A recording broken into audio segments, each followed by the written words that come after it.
Emerging on the frontiers of science, a pioneering breed of theoretical physicists and inspired inventors are challenging the way we think about harnessing the unseen forces of nature. Despite ridicule, lack of funding, and outright suppression, they are confronting an outmoded classical worldview and ushering in a monumental scientific revolution.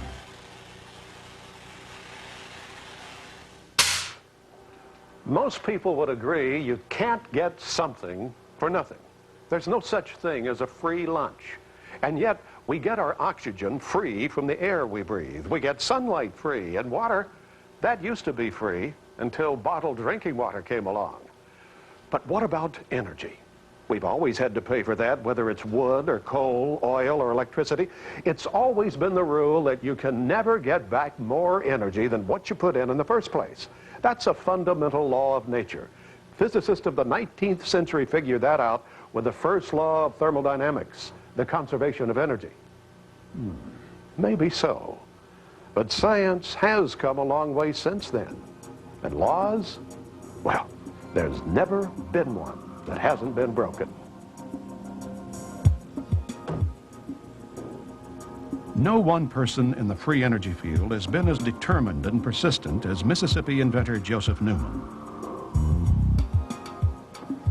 Since the 70s, Newman has been denied U.S. patents repeatedly on his energy machine, even though numerous engineers, scientists, and even congressmen have testified on his behalf. I started on this back in 1965, picked up a book titled Energy by Life, and it had a lot of things on energy, and I had read about 3 or 4 pages on magnetism. And as I read it, it was almost like a hand came out and slapped me in the face, and I realized that there was something moving in a magnetic field like a river of running water, except it was an invisible entity. And that I knew this was true because they, as I read the material, it said you can move a conductor at a snail's pace through a magnetic field, and lo and behold, the current take off at the speed of light. Now, that's like you telling me you're going to take a fence post and touch a rock, because I'm an old country boy, and that rock's going to take off at the speed of light. I know that's not going to occur. Something has to be going at the speed of light that is a cause that occur. Now, what came to my mind was something I observed as a country boy when I used to shoot ducks on a pond with a .22 rifle. And I'd crawl on my belly and get down to close to about halfway down the hill and then shoot into a pond to shoot ducks. When I'd wait for them to come up, go under the water, and then I'd ease up real fast and shoot them. But one particular morning when I got there, I was at the proper angle. When I shot and the bullet hit the water, it deflected off and went up and started hitting the trees. And I became more interested in that fact, that that bullet would not penetrate that water at that angle, than I was shooting the ducks. Because I just couldn't believe that that bullet would not penetrate that water, because I knew I could go down to the water and stick my finger in at any angle, and it wouldn't make any difference. And I remembered that when I saw that you could move a conductor through a magnetic field at a snail's pace, and lo and behold, this current would take off at the speed of light. I knew the same thing was happening I saw as a boy when I was shooting those ducks on a pond, that there was something moving in the magnetic field already at the speed of light, and the conductor was simply deflecting it like that water had deflected that bullet. And that told me to look into this very rigorously. And so I started reading everything I could get my hands on. I'd go to the library and study. And for 3 years, it bothered me because I read that you could move a conductor at right angles to a magnetic field and the current would go in one direction. You'd push it up and it'd go in the opposite direction. If you turn the magnet over 180 degrees, everything would reverse as far as the current going down the wire. And if you push the wire down parallel to the lines of force of a magnet, I don't care how vigorously you did it, or how fast you did it, or how much energy you used, as long as you maintained the parallel position, you wouldn't get anything. Now, that told me that there was something moving in a magnetic field at the speed of light, and that it has some kind of mechanical characteristic that caused what was observed when you moved a conductor through a magnetic field. Now, the existing knowledge, they gave you a mathematical observation of that effect, but they didn't tell you why it occurred. Now, I was most curious, why did the current do what it did? How did that current know which direction to go? Why didn't it give me anything when I went parallel? And I put the blame on myself at that time because I never had a physics course. I just said, I'm not smart enough to know what that mechanical characteristic is. But I was smart enough to know that there was a mechanical characteristic. So I went to the library, got a book on gyroscopes. And when I started reading the mechanical characteristics of a gyroscope, The question that had dogged my mind for 3 years, how did that current know which direction to go? And why was it when you went parallel you'd get nothing? I saw the laws of a gyroscope match that exactly. If you study the laws of a gyroscope, if you take this little gyroscope here, if I can spin it up, you can see that it does, but I think every kid knows it's true. Now, if you pivot that one direction, it goes one way. You pivot the other way, it goes the other way. If I turn it around 180 degrees, now if I push it up, it goes the opposite direction. Push it up, it goes the opposite direction. If I go parallel, it does not pivot. As long as I maintain a parallel position, that's exactly what happens when you move a conductor through a magnetic field. You push down on it, the current goes in one direction. You push up, it goes the opposite direction. You turn the magnet over 180 degrees, everything will reverse. You push down parallel to the lines of force with the copper wire, and you get nothing. It told me that the energy in a magnetic field was a gyroscopic particle. When the atoms align, the magnetic field will appear, come outside the boundaries of the material, and gives you a running river that you can tap into.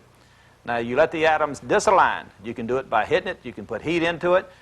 You'll get random motion of the atoms. The magnetic field goes back into the boundaries of the material, and man does not have access to it. Now, what I'm saying that you're doing, by what you saw on these motors, you saw that I was converting mass into energy on a 100% conversion process. There's no pollution to the environment or the human race. Now, the present system of the nuclear reactor is less than 1% efficient. Over 99% of the material is contaminated, and man can't get rid of it. He's dumping it upon nature and upon man at this time. And or either got them in drums, and at this time they're starting to leak. And we have a great danger from that. Now, with this energy, the magnitude of it is such, you can do away with all pollution. It's a known scientific fact that with enough electricity, you can break any compound down to its basic element. That's known, but the cost of energy prior to this time has prohibited man from doing it. So we pollute the earth. If this technology was let loose, as it should be let loose, then all of these things would be a thing of the past. Pollution would be no more. This technology explains many things in science. It explains why magnets attract and repel by the same gyroscopic particles. And Evan Soule, who helped me edit the book, had made drawings relative to what I had told him that you can see it in the book, and it shows that the gyroscopic particles act just like gears do when they intersect with each other. When they come into spinning one direction, if they're spinning in the same direction like this, and they're coming across, if they're spinning like this, they're really going in opposite directions, you can see how that they will attract because they merge together. Now, if you have one spinning this way and the other one spinning this way, then what happens when one is spinning like this and the other one is spinning like this, and they come around and hit, they're going to be whether they repel. And so now they're both going in the same direction. As a result of it, when this one comes around and hits this one, it's going to repel. And that's exactly what occurs. Now, when they're going in opposite directions, so you have one that's spinning, it's going to be spinning this way, and the other one is spinning this way. So this one's going this way, and this one's going this way. You can see how that they'll merge into each other and flow into each other like streams would do.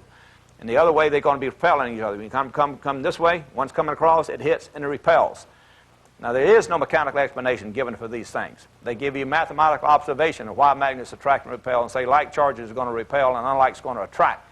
But it doesn't give you any mechanical explanation. I can give you a consistent mechanical explanation with the laws of a gyroscope. Now, I didn't invent these laws, but I'm smart enough to observe them and see that they match. What happens in matter is the basic building block of all matter is a gyroscopic particle. Now, just like the gyroscopic particle in the wave and particle theory of matter, it's never been explained.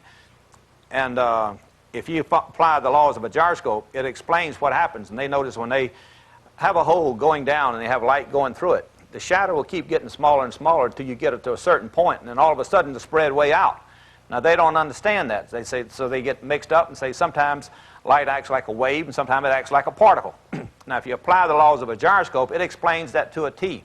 When you have a large hole, you don't have any pressure or very little pressure put upon the light as it squeezes through that large hole.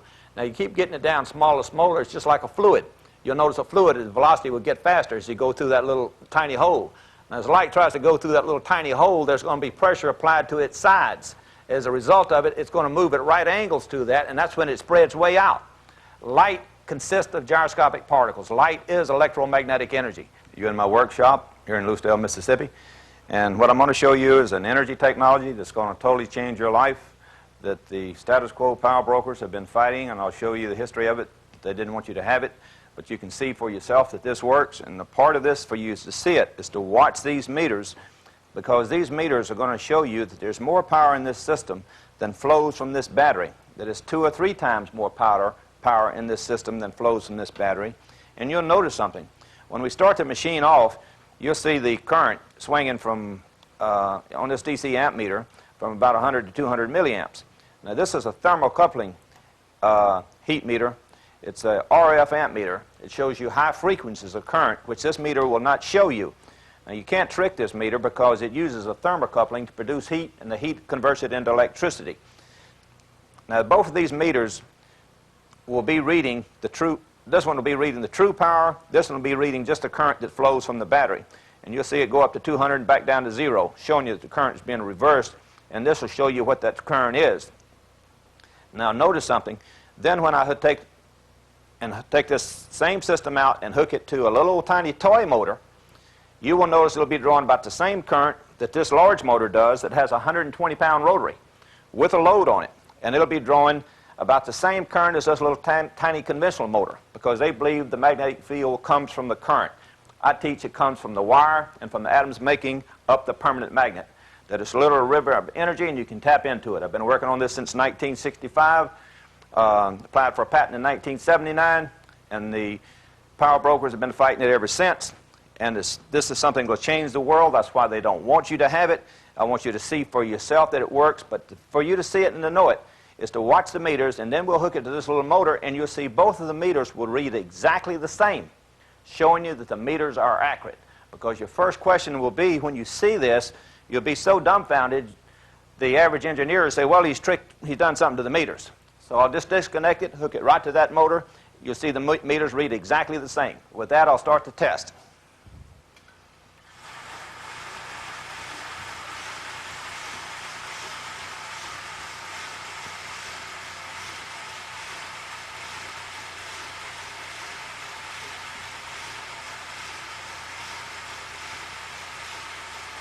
And if you watch these meters,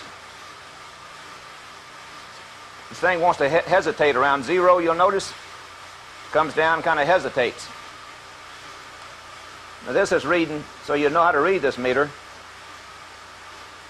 That's at 200, 300, 400, 500, 600, 700, 800, 900, and 1,000 milliamps. And this is a milliamp meter showing up to 500 milliamps. Probably about 125 milliamps. Now you take an average of this going from 200 up to 400, you're going to be up around 300 milliamps, which is more than twice the power of what you see in this system right here. Now how do you explain that unless what I teach is true? That you have the load of this 42-inch steel fan blade on this motor,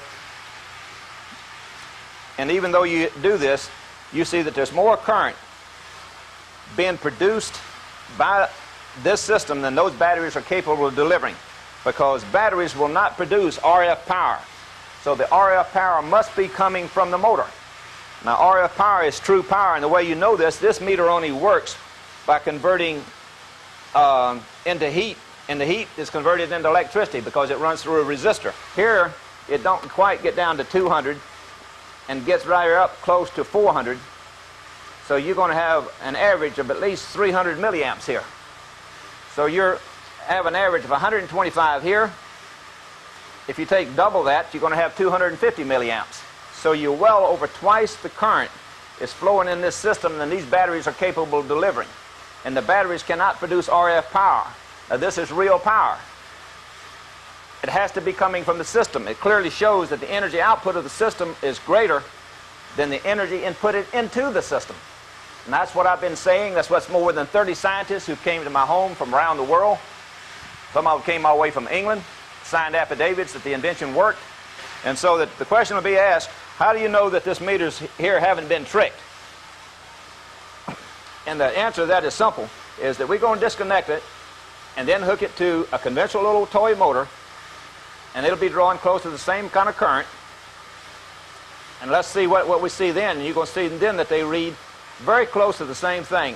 This one here, you'll notice, will be way down here, probably a little bit below 200 milliamps, and so will this one over here. I'm running through a 25 ohm resistor just so that you don't overload this motor here with the battery voltage. Okay, now you'll see that this goes up to 200 milliamps. This one is going to about 150 milliamps. That's the 200 mark right there. So if anything, this reads just a hair low.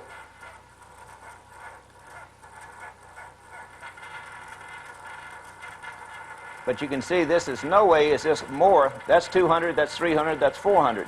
This is a little bit low, below 200 here. You've got about 185 to 190 milliamps.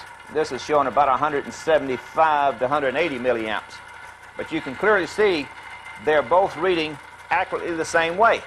Now why is it when you hook it to my machine, then you see that with the RF power, you see more than twice the power than the DC amps that's coming from the batteries. And a battery will not produce RF power. If there's any RF power produced, it must come from the system. But the system totally shows you that there's more power being delivered by the system, even though you have a load on it. And I have been showing this for years, and many scientists who were very qualified have testified to it. So it's not just me, but if you read my book, which you will be shown, you will clearly see that those men put their reputation on the line. They verified, not just with these kind of tests, but torque tests, heat tests, oscilloscope tests. I'm not running oscilloscopes because most people wouldn't understand it, but the top scientists who signed the affidavits, all of them ran oscilloscope test, heat test, torque test. They all showed the same thing. And that's what this is. This meter here is a heat test because it uses a resistor, converts it into heat. The heat is converted into electricity. Now, I want you to notice something. Look at the size of the propeller on this motor. Look at the size of the propeller on this motor. Look at the mass of this motor. Look at the mass of this motor. The mass of this motor is 4 times as great as the mass of this motor. Look at the size of the propeller. If you were to put this propeller on this motor here and try to run it, you'd probably burn this motor up because the load would be so great. This motor here, pushing my boat out to a pipe in the middle of the pond, encircling it and timing it with a blue clock on the second hand, in the same length of time, I fixed it so that both motors would push the boat in the same length of time. This motor here drew 12.5 amps, hooked to a 12-volt battery. This motor right here only draws 7.5 amps. And look at the size of the propeller. Look at the size of the propeller. Look at the size of the motor. Look at the size of the motor. Now this is exactly what I teach throughout my book. I taught it to Dr. Hastings. I've taught it to the world, that the larger you make the mass, then the smaller amount of power it will take and the more power it will produce. And just like I teach in the patent, that these are the law of levers, that the energy in a magnetic field is just like an invisible wrench. It is a mechanical entity, that it is real, and the bigger you make it, the more torque you're going to have, and the more power you're going to have. And if I made a coil as big as a whole city, with a magnet in it proportionally, the power it would be phenomenal, and it would use less power than the other little motors that I'm using, are the less power than this little motor right here, for a simple reason. The energy does not come from the current. It comes from the atoms making up that mass. The only mistake was made back in 1820, that they made the mistake that they believed the current came, the magnetic field came strictly from the current, and the coil was dormant like a water pipe carrying water. Now what I had showed Dr. Hastings was that if you use iron, what you have to do is you use copper. And the bigger the iron, the more copper you'd have to use, so that you would align the atoms of that mass. And I've taken the armatures out of these motors, went to a Fox Marine in Mobile, got him. He was very helpful. He gave them to me. And I see that they have done exactly what I have said. And the small ones that they're making now, they'll have 12 pieces of iron, and they use fine wire. They go to a Mini Coulter 99. It's got 10 pieces of iron, and it's got bigger gaps in it, so they can use larger wire, get more wire, have greater mass of wire as well relative to the iron, and they use very little current. As I get the armatures of their motor from Fox Marine and Mobile, this is the motors that they're making right now. This is a smaller motor, like this one right here. Now you'll notice that they have 12 pieces of iron. If you count them, that's 1, 2, 3, 4, 5, 6, 7, 8, 9, 10, 11, 12 pieces of iron that they have in this one. So the spaces between it is small, and notice they use small diameter wire.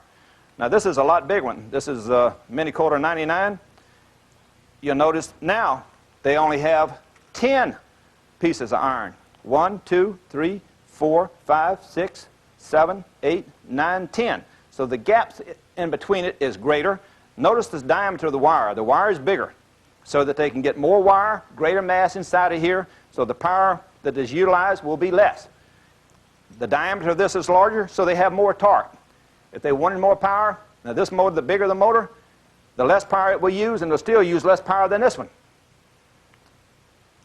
They have done exactly what I said do. Now you can take this to the nth degree, and that's what I'm going to build. How do you use iron? What do you do when you use iron? And he asked me, if you use more iron, do you have a greater, is your magnetic field greater? I said, sure it is, Roger. I said, just think about what I told you. I said, the magnetic field, I don't care if it's from iron, I don't care if it comes from a conductor, I don't care what it comes from. The more the mass, the greater the magnetic field that you're going to have. And see, we had even built some down here, but we couldn't get this iron here in larger pieces because this is lamentations. You have to have a die made, got to have a good bit of money to stamp these things out. And then each one of the lamentations is insulated. That's to keep the eddy currents that occur without the lamentations that acts as a braking effect upon this system. And the way they do it is that way. But what I do give Roger Hastings credit for is that he mastered exactly what I taught to a T, while everybody else acted like this ought to be complicated, it ought to take a genius to do it. And I kept telling anybody I can teach a monkey to wrap wire. It doesn't take any genius. Evans heard me say that a million times. I've said it on many talk shows. I've said it in my writings. And I didn't understand why people wouldn't come forward and get behind it.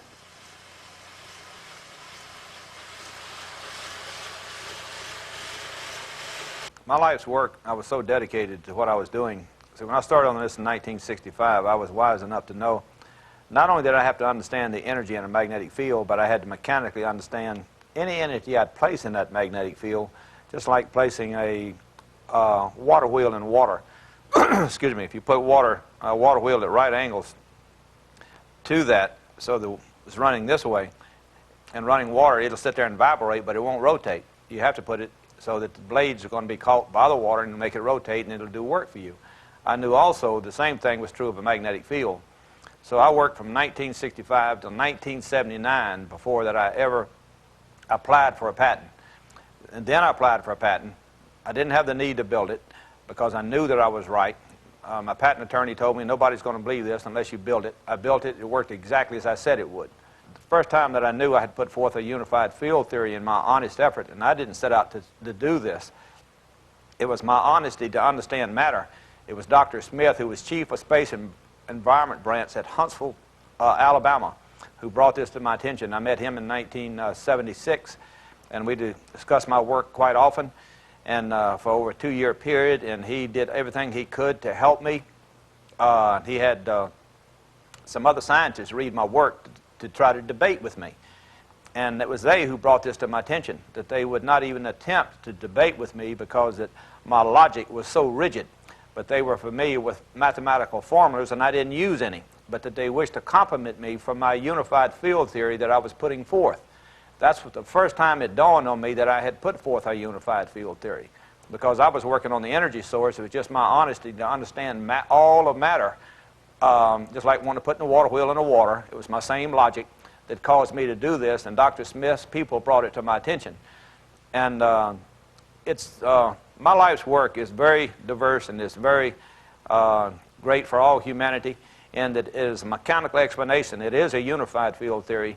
Not only does it explain the wave and particle theory of light, but Joseph Black, who existed well over 100 years ago, was a brilliant man. He saw that matter, and it was obvious to me as I read of Joseph Black, he understood that matter did consist of E equals mc squared, because he talked about heat and etc.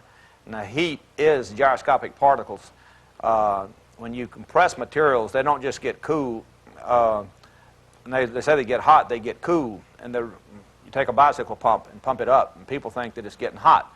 No, it's cooling down. The way you know it's cooling down is because it is hot. It gives off heat to you, but the gas cools down as you compress it. Materials do as you react upon them. Now you'll feel the heat And just like a piece of ice, it's warming up when you touch it because it pulls heat from you, and it's cold. But if you were the ice, I'm warm to it, so it warms up. And it's all of this is gyroscopic particles. When you do pressures on matter, it will react to that force in accordance with E equals mc squared. Now, Joseph Black talked about this years ago, and what I do in this book, I incorporate his work with my work. Now, Dr. Smith also brought something else, who was chief of space environment branch at NASA, because I had shown the Earth's true axis and magnetic axis are all one and the same. That the Earth's true axis is a result of the Earth's magnetic axis being warped in outer space and aligns with the sun's magnetic field. And I did this by taking the known mathematical explanations and numbers that are given on their angles and put them together and shown that there were mathematical odds against accidental occurrence of better than 29 million to 1. I did the same thing with the moon's angles relative to the Earth and its true axis, and that those angles equal. The mathematical odds was well over 20 billion to 1. Now, Dr. Smith had his statisticians look at those numbers and said the chances of me being wrong was almost impossible. And this was back in 1986, I think it is. And you can see that there's a inflated helium balloon, and I wrapped it with wire until it would get heavy and lay down on the floor. Then when I hooked it to a 250-volt battery, it would rise. If I changed the polarity of it, it'd turn around 180 degrees. I could just pulsate it and make it come down and hover. I could disconnect it and make it come back down to the ground. And Dr. Hastings took the weight of this and weighed it on a letter scale, and from this he calculated that a device 200 foot in diameter, 30 feet thick, would lift a 200-ton payload. Now see, this can be made and brought forward. Now, the government is busy about fighting all of this technology, so it leaves all of this stuff out. It's not brought out to the public. It's not advanced forward because they don't want the people to have it. Now, as this technology comes forward, all of these things will come to be that I talk about. Now, the magnitude of this technology, because that you know that you can take enough electricity and break any compound down to its basic elements, there'll be no pollution. But likewise, you can take salt water and convert it into fresh water. I have already done that. Take water, hook it in line with these systems because of the high voltage. It will break it down into hydrogen and oxygen. Now, when you make a spark with the system itself, it will produce. It'll give you back an explosion, which would run a piston, and give you back the same energy, which would run a pump. And then you have fresh water. So I could envision tremendous sized motors on salt, on places that are deserts, along salt water, and they'll be the motors will be larger than these buildings, and it'll convert salt water into fresh water and still pump the pump and pump it inland to deserts and etc. And those deserts will be turned into oases. And see, all of this can come be if this technology is released to the magnitude that I'm saying it should be. All matter and air consists of electromagnetic energy, and there is energy there.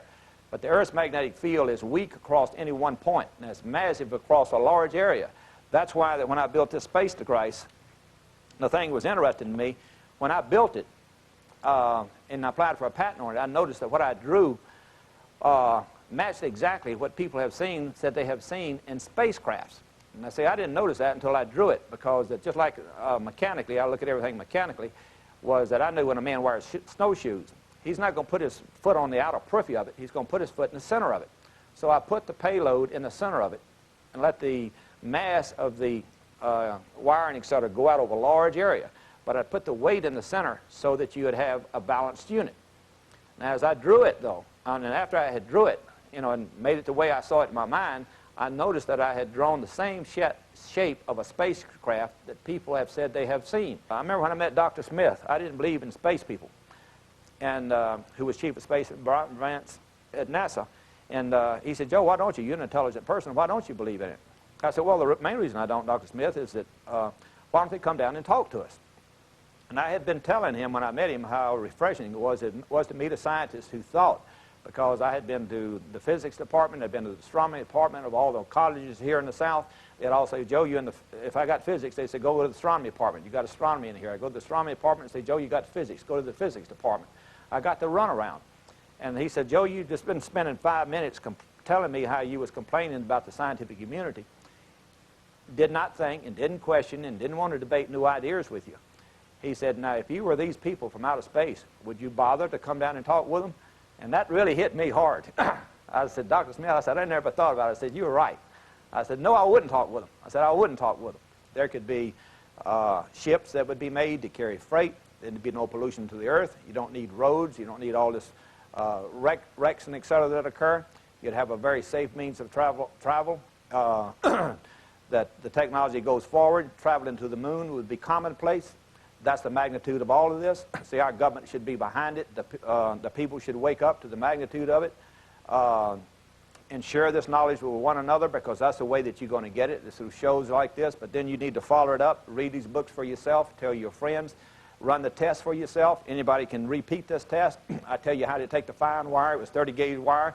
You wrap it around in a little inflatable balloon with helium that you can get from any balloon shop, and you wrap it until it falls down to the floor. Then it reaches the floor. Then you hook it to a 250-volt battery. It'll rise. You change the polarity. It'll turn around 180 degrees. And you pulsate it. You can make it come down and hover. You disconnect it. It'll come back down to the floor. And like I said, Dr. Hastings took that and weighed it on a letter scale. And from that weight, he calculated what its lift was mathematically. And that's when he said a device 200 foot in diameter, 30 feet thick, would lift a 200-ton payload, based on his mathematics. I guarantee you other scientists have paid close attention to what he said. And it's being utilized. But it's not being utilized for the advancement of the whole human race. And I've said, I have given this for all people. It's a new means of transportation without pollution to the earth, and a better means of transportation. We don't have to have roads that we're consistently breaking. It gives you a lot more space. People can run at different heights, different levels, just like you do on planes, but you don't have the danger of the falling and et cetera that you do. You can reach speeds way beyond what you can reach with any combustible device, because the Earth's magnetic field totally encompasses the Earth. The sun totally encompasses all the planets. The galaxy's magnetic field engulfs all of the solar systems.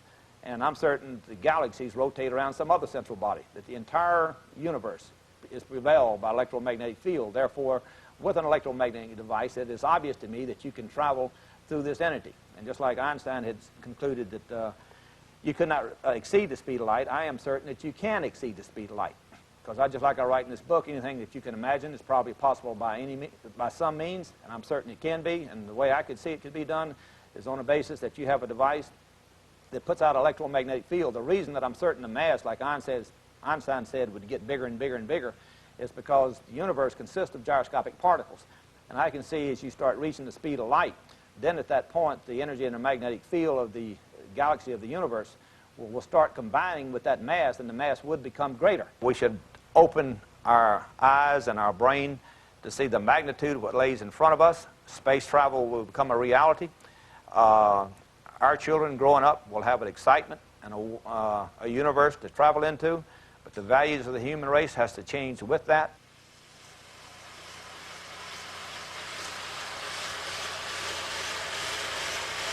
Let me just give the facts and let y'all kind of draw your own conclusion. I applied for the patent back in 1979, and just like my patent attorney told me, nobody wasn't going to believe me unless I built it. So I started building the prototypes after I applied for the patent. And the patent law states that the patent office has no facilities for testing the invention, so they must depend upon the applicant to submit affidavits of operability of the invention. And just like my patent attorney told me, especially something like this, where you're claiming more energy out of the system than you externally input it into the system. So I put the information out to many people to come forward on the news, national news, radio shows, and et cetera. I had people come all the way far away as Europe to come and test the invention. These are scientists who came not believing. They came what I call a true scientific mind. They came disbelieving, but over 30 scientists came to my home, signed affidavits that the invention worked. They ran tests of operability, of heat test, torque test, oscilloscope test, and they all knew the magnitude of what they were testing to. And they signed their name and their reputation that indeed this invention worked as I said it did. And they all understood the magnitude of what they were saying. They were risking their reputation that they had worked hard and went to school to gain. And I love these men who done this. And there was one girl who also put her reputation up, who had engineering experience. And I love them for doing that. And I sent it to the Patent Office in good faith. Now, the Patent Office responded and implied that there was some type of conspiracy, that we were incompetent, or either they had conspired with me, that they didn't believe it, they wouldn't accept the affidavits, which was against the patent law itself. The examiner had told me right up front, I don't think I'll ever be able to give you a patent no matter what evidence you present to me. When I went to the board of a board before them, they admitted, when I had complained about the examiner, I went in front of a board, and the board agreed that the invention worked and had read my work. In fact, one of the guys there complimented me, said that your logic is indisputable. I've read your literature, which was made a part of the patent.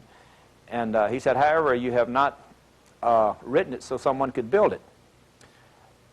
So they denied the patent. So then I went to the Board of Appeals, and then the Board of Appeals said, no, we agree that anybody could build it based on your description. However, the invention simply cannot work. It's impossible. And so they just totally was a flip-flop type of a deal. So then I went to federal court. I went to federal court. There was a judge who said he had no mechanical expertise, and so that he wanted a special master. That special master was Mr. William Schuyler. He had been a former commissioner of patents in 1970. He was an electrical engineer. The judge chose him, saying his credentials were superb. He was nominated by the U.S. Patent Office. Now, Mr. Schuyler very quickly gave those men the credit that they were due. He came back saying that the evidence was overwhelming that the invention worked, that there was no contradictory factual evidence, that the Patent Office had knowingly not followed the formalities of the patent law, and the patent should issue. Now, the federal judge knew that the federal law says that if he hires a special master in the absence of a jury, he must accept that master's finding unless clearly erroneous. Now, the way the U.S. Patent Office responded to the judge is the judge should refrain from believing in the tooth fairy. Now, that is no kind of credible evidence, as you know it isn't. Now, the judge threw out that special master's findings. He sent it back to the Patent Office, and the National Bureau of Standards was told to test the invention. Now, they came out, the National Bureau of Standards came out right up front telling the court that I was a fraud. They wanted the right to destroy the machine, that I wouldn't be available when any testing was made, and that they could totally destroy it and not give it back to me. And I filed a writ of mandamus against the judge, and twice I filed a writ of mandamus against him. I was told by attorneys that judges would try to protect judges with more vengeance than attorneys did attorneys or doctors did doctors. I found that to be the case, but even in one place, the higher court did agree with what I said. They said the judge was also not only violating the law, but he was violating good conscience, because to take the invention away from me, not allow me to be present when it could be tested. So they had 30 days, and they asked me would I send it under their guidelines that they had, I would be present whenever that they were going to test it. They couldn't destroy it, and they had to give it back to me. They had 30 days to do that, and they would call us at the last minute when they got ready to do a test. I'd be way down here in Lucedale, Mississippi, and say they're going to have a test within 2 hours. My attorney's up in Washington, and all my people that I had credible scientists with me were scattered across the nation. And they knew I couldn't make it. But they never did test, and then in 30 days, we went to pick up the machine. My attorney did, and he was held in contempt by the judge. He violated the higher court's order, and they kept the machine 180 days. And then they said it didn't work, and they said they grounded the machine. Now, everybody out there and every engineer out there knows a ground has only one purpose, and that's to dump excess energy. Therefore, if you have a machine that you know is producing excess energy and you put a ground to it, what are you going to expect is going to occur? It's going to dump the excess energy. Every test they ran, they grounded the machine. The machine should not be grounded. The test of every machine should be isolated from ground so you can get the true readings of what's going on. Any engineer out there knows that. They knew that. Now, they kept it for 180 days, and then they wanted to charge me $100,000 for testing this machine. They sent a marshal to my home right here with a command from the court to get my papers on my house, my car, and everything else and bring it to the court. Now, the attorney I had told me, Joe, you better file bankruptcy. So I had to file bankruptcy in Mississippi. Any other bill I owed, I paid it. Now, the court agreed with me that I didn't have to give up my home or anything else. Because I got on the radio shows across the nation and started telling the people what the government was doing, they dropped that lawsuit for me to pay them $100,000. Now, any engineer out there knows, or any person out there, if you have an electrical motor, you can call any electrical engineer and you ask him which way is his current going in this motor. He can come over there in 15 minutes and hook an instrument on your device and tell you right quick which way that current's going. And it was a total rip-off of passing the buck. They wouldn't even look at, I brought the invention. They wouldn't allow the invention to be demonstrated in the Senate hearing room. They didn't want to do any test on it. The National Bureau of Standards was there. The Patent Office representatives was there. All they did was just talk about what the purpose of the Patent Office was and little things they did. They talked as little as possible about my energy invention. This is the charade that's going on. Now, what's interesting, I had 11 congressmen introduce bills in the Congress that issued Joseph Newman a pioneering patent. The Republican Party itself wrote a deposition about what had occurred and said that my rights and the patent procedure had been violated relative to this invention. But neither the Democrats or the Republicans, either one, didn't do anything to correct this injustice. The Patent Office does not guarantee the validity of a patent, so they're not out anything. It's like another gentleman who had been an expert advisor to the Judiciary Committee on patent law is on tape in Washington, D.C. when I came out from a court hearing, said it was atrocious what had happened relative to me. Long ago the patent should have issued. The day will come that man will work 1 hour a day to have all the materialistic things that he wants and that their wives want and their children want. And then they can spend the rest of their time doing something constructive in life from one human being to another one. That's the magnitude of what this technology will be. It'll do away with pollution. It'll turn deserts into oases. And the Patent Office procedure should cause you to know the magnitude of it, or why else would they have fought me so hard? Because the jewel of our civilization is its created people. And I want to stand my ground so that this will never be done to another human being again. And all you people out there, I'd like you to think about something. Everything you've got, there's no politician who's given it to you. There is no dictator who's given it to you. There's no president who's given it to you. It's been created people throughout history who spent their life, have been trampled on. And you look across the spectrum. I don't care if it's in physics, chemistry, astronomy. I don't care if it's in music. I don't care if it's in art.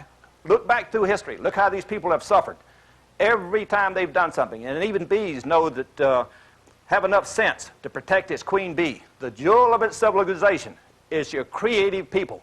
See, I'm standing my ground in such a way. When you look at my life, I want you to look at something. Make sure after I'm dead and gone that no other human being will ever go through this again.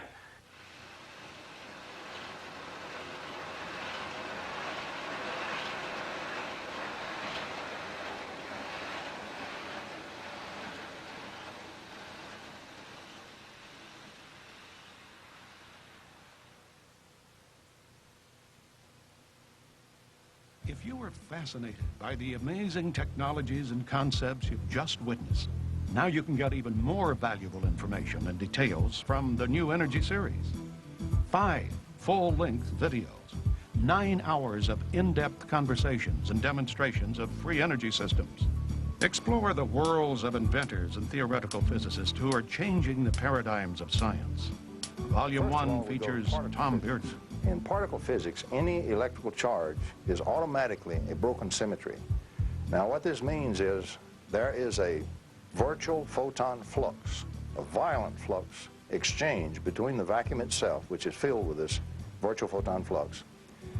Volume 2, John Hutchison. I feel that is also true. I think the mind can act as also a cohere of frequencies and transmit them out, and then lock this doorway into space and time. This motor here drew 12.5 amps. Volume 3, Joseph Newman. This motor right here only draws 7.5 amps. And look at the size of the propeller. Look at the size of the propeller. Look at the size of the motor. Look at the size of the motor. Now, this is exactly what I teach throughout my book. I taught it to Dr. Hastings. I've taught it to the world, that the larger you make the mass, then the smaller amount of power it will take and the more power it will produce. Volume 4 highlights Troy Reed. This is an old mechanical device.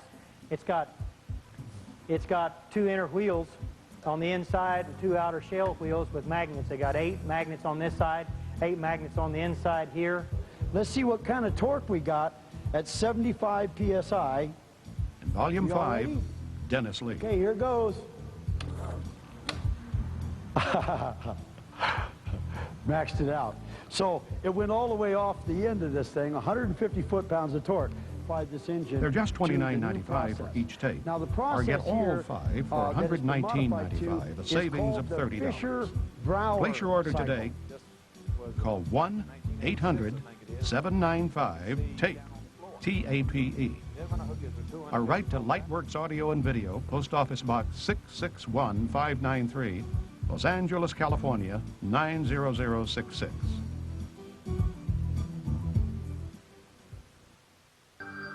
And now you can order this and many other fine tapes on the internet at www.lightworksav.com.